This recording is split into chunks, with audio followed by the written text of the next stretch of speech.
nós criamos muito a ideia da pessoalidade. Então nós acreditamos que eu estou votando no meu vereador. Sim, existe aquela situação de estar votando no vereador, né? Porque é aquela pessoa com quem tu se identifica e se identifica com as propostas. Da mesma maneira, um prefeito e um vice-prefeito.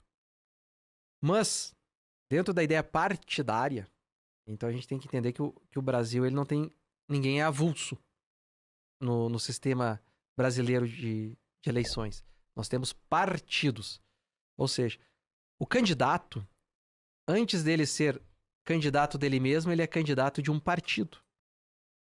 Então, nas majoritárias, vamos dizer prefeito e vice-prefeito, a identidade ela se confunde muito com a pessoa, porque o voto vai para o partido e vai para o candidato. Então, observa. Então, há uma mistura. Eu não estou botando uma nominata com 2, 3 possibilidades de prefeito e depois eu vejo quem recebeu mais votos dentro daquele partido. Eu coloco lá, do partido tal, o candidato vai ser este e o vice-prefeito é esse, sendo que o do vice acompanha o voto do prefeito.